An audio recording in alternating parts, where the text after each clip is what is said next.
everybody, and welcome to another episode of the Ally in Action interview series. I'm Shantera Chatman, president of Power Consulting, and I am really excited about my guest today.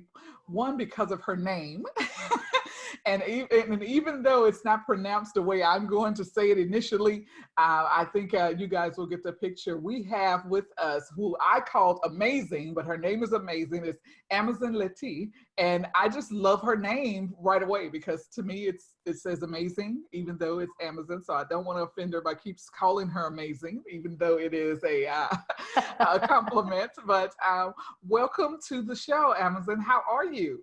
Fantastic. Thank you for having me on. I very much look forward to our conversation today. Yes, yes. And so how about we start things off by you just telling people who you are and what you do so we can, kind of set the stage. Sure. Let me try and do it in a sentence. I'm a global LGBTQ advocate, D&I expert and advocate. I'm a published author. I'm the fitness writer for Live Strong. I'm a global ambassador for Athlete Ally, Stonewall UK, Vietnam Relief Services. And this month, I'll also become the ambassador for Copenhagen 2021 and the Commonwealth Games Pride House as well. And I'm also an athlete. I have many strings to my bow. Wow, I didn't expect all of that. I mean, that's like crazy impressive. So I want to start things off fairly simple. You know that this podcast is entitled Ally in Action, the interview series. And so I want to just ask you, how do you define an ally? What's an ally to you? For me, it's about being an advocate, which is one step up from an ally. Because, you can say you're an ally and wear the badge, wear the sticker, tick a box, but really it's that step up and being an advocate of what you say when I'm not in the room. Because most of the time, that's when you need to be the ally and an advocate to champion me when I'm in the room, but also to champion me when I'm not in the room, because it takes a one step up from just wearing the sticker or wearing the badge or ticking a box. I agree with you 100%, because when I talk about allyship, I'm always talking about advocacy and being able to support someone completely, and then understanding that the end goal is for us all to coexist and to be able to work together, to live together, to disagree without, there being any craziness going on. So definitely I feel like using your voice and being an advocate is probably the most important thing and the foundation for any type of relationship, and especially when you're talking about allyship. So definitely agree with you with that. Yes, because I think people need to remember, which they forget, even though they can see you, is that, you and I are not just a tick box. I'm Asian 365 days a year, not just during May for Asian Pacific Islander Heritage Month. I'm LGBTQ 365 days a year, not just in Pride Month. So it's like, we're not a tick box. It's like this is a lived experience for us. And so you have to make advocacy part of your everyday lived experience as an ally as well. And I'm glad you said that, because, we're coming up on Black History Month. And so I can definitely tell by, how often I get called to have conversations now and to have these talks because, hey, we need to find us some Black people. And so and the conversation has started to be, you could call me in March, you could have called me in December. Not just in February. You're only Black in February. I don't know what you are for the other 11 months. I don't either. So let's talk a little bit about the work that you do in this space of diversity, equity, inclusion. How do you work with your clients, and how do you try to, share with them the importance of being inclusive? Sure. So a lot of the work that I do is either with businesses or advising with government. So I've worked with different governments all over the world. I was part of the Team Biden campaign as part of their LGBTQ and Asian Pacific Islander committee. And I do it through the lens of storytelling, because I think it's so powerful when we learn about being, an ally, an advocate, diversity and inclusion through the power of our own stories. And I usually share my own story and the struggle that I had growing up as an Asian person, as a queer person, not seeing a reflection of myself in media or the business sector, and knowing what it was like not having any allies and advocates that stood up for me when I needed their voice. And then through that, pivoting, if it's in the business sector, how you can be better allies and advocates for marginalized communities, if that's people of color, if that's the LGBTQ community, if that's people with disabilities or women, because equality affects us all. It's not just a special thing for Asian people or LGBTQ people or Black people. It's like, when you lift one group up, you lift everyone up. And I also specifically talk about the challenges and barriers that Asian people face within the community, particularly if you're Asian and LGBTQ, and how we can better support more marginalized communities that have maybe an invisible voice within the business sector, what that means in life, and what kind of D&I programming that you might need, and obviously the ally and advocate off the back of that, in terms of how we can be better allies and advocates, and through storytelling, but also really fully understanding the experience of different minority groups. And I love that you say that you share your story. I try to, that's something that I do a lot in my sessions too. And I feel like when you do that, it almost, it also almost makes it less of an issue and more of a conversation. Because when you're sharing it's like, two people or, a group of people that are just talking about what's happening, just same as we would have talked about a party we would have gone to or whatever the case may be. We're talking about things that happen to us and allowing them to kind of be immersed in that situation without them being felt like they were put on the spot. So, I'm glad that there's somebody else out there doing that because I feel like that's how we draw people in. And the other thing you mentioned about representation, I have had the darndest time, and I say darndest trying to be good here, at trying to explain to people this whole notion of representation and why it matters so much. Growing up, not seeing people that look like you on TV, or not hearing people talk the way you talk, or live the type of life that you live. Can you talk a little bit more about representation and why that matters, and why it's important for leaders in different companies to understand that concept? Sure. I mean, when I think of representation, yes, it does come down to, like, if I can't see myself in a leadership role, then I can't visualize myself being there.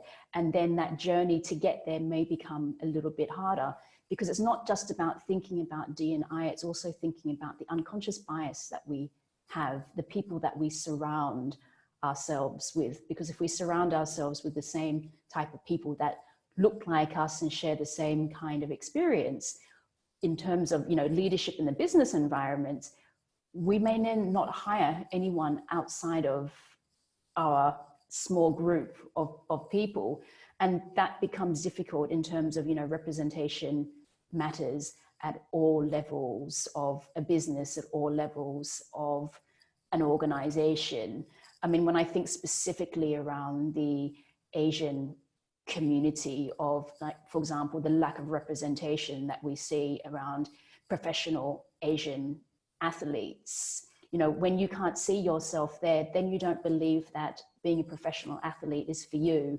And then that if you do get into sports and then take that journey to become a professional athlete, the problem is if you're one of one, with a lack of representation, you're going to suffer a higher amount of discrimination, which minority athletes and people of color do as well. So there are so many different reasons why representation matters, and also that when you're making very difficult decisions in leadership roles, it's important to have every voice and every person at the table, so you have a diverse group of people making these decisions rather than one set of group of people with one particular mindset as well. And solutions tend to be richer and stronger when you have more people in the room giving their input. You know, one person can sit and write down the best solution to a problem, but then they bring in 2 or 3 more, and that solution becomes a little bit different. It becomes stronger. And then you bring in 2 more and 2 more, depending on their background, you know, you start to get different perspectives. And that's the thing that I think leaders should really take into consideration. And it's kind of a no-brainer to me, but obviously it's not a no-brainer to everyone. So we're constantly having to say it. And it's to have, like, to your point, to not be able to see people in the room that look like you, or, you know, you don't know that you can aspire to do it. You don't know that, you know, your mind doesn't put you in that space. You don't think to see yourself or visualize yourself in that seat. And so that's why it's really, really important, in my opinion, that we see the boardrooms and even all of these sports, as you talked about, to your point, with athletes that look like everybody that walks the streets, that looks like our world. That's what all of these different industries should look like. And so until we get there, you and I have lots of work to do. And when you're thinking of being in a leadership role, if that's a business or organization or running a country, you know, your community is, you know, every color of the rainbow. So it's like, you know, and I think we've seen it over the last year, particularly when we see media campaigns where they've become tone deaf, and you think, who were the people in the room that signed off on these media campaigns? You know, is it representative of the community that they're selling to? And that's why, you know, representation is so important, because it can affect your bottom line in business. You know, and when you said that, that made me think about a story. When I first started in my consulting career, very early on, we were talking about making sure that the room was diverse. And they shared a horror story where this firm went in to have a conversation with, like, L'Oreal, the cosmetics organization, and it was all white men that went in to have a conversation with a cosmetics company. And on one side of the room, there were women, there was men, there were different, you know, all different nationalities there. And then this firm walks in to bid for work with L'Oreal, and they were all white men, and they were immediately dismissed. They were told, you know, it seemed to be, in other words, you're tone deaf. You came in here, all of you guys, and there's not one woman to talk to cosmetics. There's not a person of color to talk to the different cosmetic lines that we have. And they realized then what mistake they'd made. And so then they started to preach the gospel of representation and diversity after that major, you know, faux pas, and they lost a lot of money with that issue. And sometimes it takes being knocked down in that way for you to recognize, you know, what you did wrong and try to correct it. So in your opinion, why is this, you know, these conversations important, especially right now? You mentioned that you worked with in the political arena this past, you know, few years with Team Biden and all of that. Why do you feel like it's really important to get this message across now? You know, we've had a very difficult 4 years, you know, with the Trump administration, with the pandemic over the last year. We've seen, you know, a rise in the Black Lives Matter movement that, you know, it was there before, but not in the way that we've seen now. And I think, you know, particularly the pandemic, it has really shown the racial inequality in the community in terms of, you know, who's dying the most through COVID, who has the least access to healthcare, in terms of the unemployment rate, you know, which communities have the highest rate of unemployment, but they're getting the least amounts of help. we're seeing athlete activism that we have never seen before. And I think, we can't just sit on the sidelines, because we're part of the problem if we don't speak up. And, an injustice anywhere is an injustice everywhere.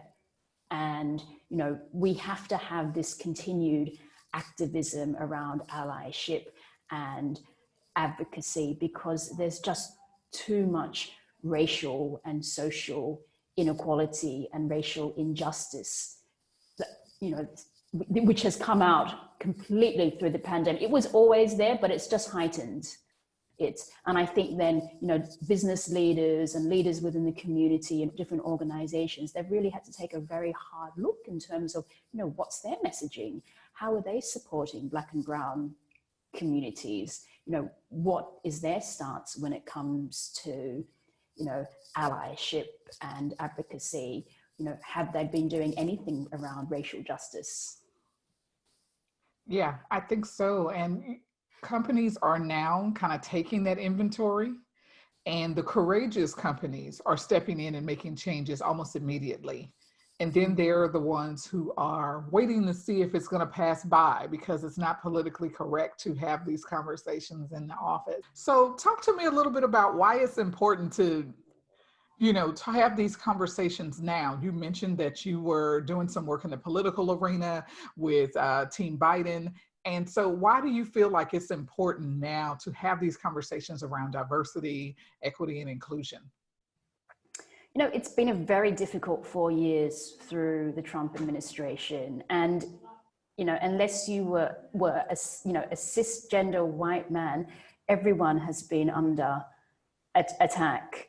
We've obviously, the BLM movement, the Black Lives Matter movement, was there before the Trump administration, but because of what has happened in terms of, police brutality and just not having leadership at the top, we've seen the Black Lives Matter marches across the US and around the world, and like we've never seen before. We've had athlete activism in a way that we have never seen before. And then I think, the pandemic has really brought it to a head, to really show the disparity of, racial injustice in terms of, which communities have been dying the most, which communities don't have the access to healthcare, to housing, to financial assistance, who is kind of last in line.